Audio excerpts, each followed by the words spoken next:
Praise the Lord. Hallelujah. Glory to God. I give the highest praise, glory, honor, worship, and majesty to the King of Kings and to the Lord of Lords, to our dear Jesus Christ, our loving Savior. And I give double respect and honor to our dearly beloved and honorable Pastor Will Estrada Almeda, the end-time prophet of our loving God, katuwang kanyang mga beloved children, beloved grandchildren, at sa lahat ng in-laws. And we will always cherish and remember the blessed memories and teachings of our dearly beloved Assistant Pastor na si Almeda.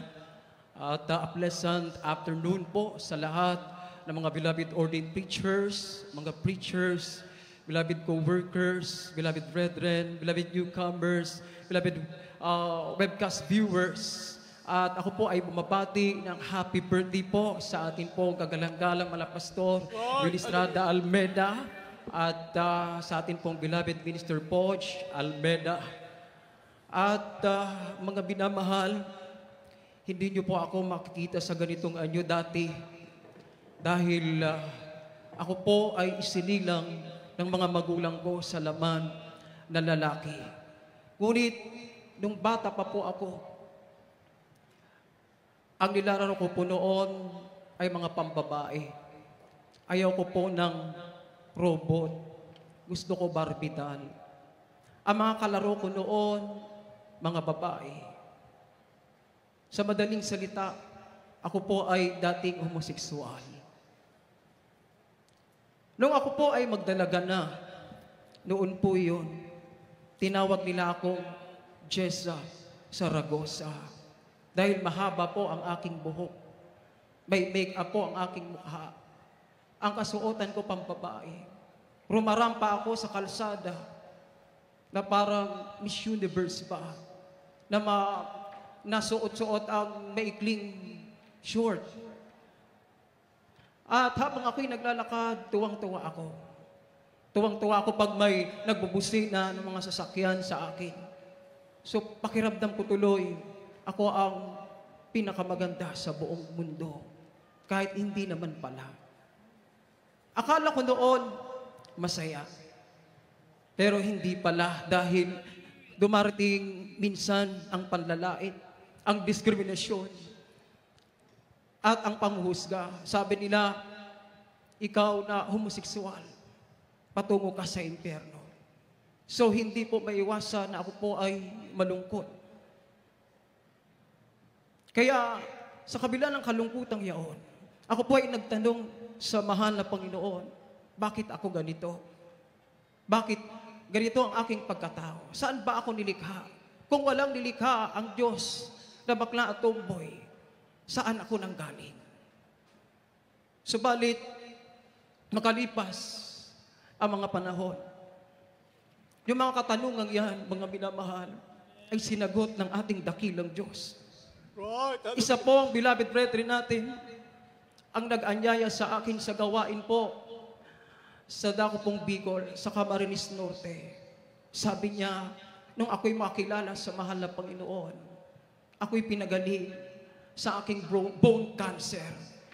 Dati-dati, ang inaasahan niya yung medisina, yung doktor, pero walang kagalingan. Ooperehan na sana siya at magbabayad ng napakalaking halaga.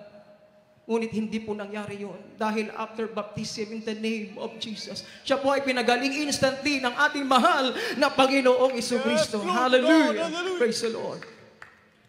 Ako po ay dumalo sa gawain natin doon sa Kabikulan.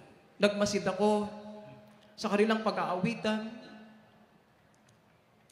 sa ating pag-aawitan ng Joyful in Solemn Songs. Nung dumako na po sa Solemn Songs, umiyak po ako sa mahal na Panginoon. At nangaral ng salita ng Diyos. Inanyayahan ako sa unahan ng kami na mahal. Tinanggap ko ang mahal na Panginoon bilang hari at tagapagligtas ng aking buhay. Umiiyak ako, hindi dahil sa mga naranasan kong panglalait. Umiiyak ako dahil sa kagalakan na nanggagaling sa mahal na Panginoon, na hindi pala siya nagtatangi ng tao. Glory to Jesus. Kaya after na matanggap ko ang mahal na Panginoon, bilang hari, Diyos sa tagapagligtas ng aking buhay, ako po ay nagpasyang magpabautismo sa pangalan ni Jesus. Then after baptism po, mga minamahal, ako ay binago ng ating dakilang Diyos. Hallelujah! Praise the Lord.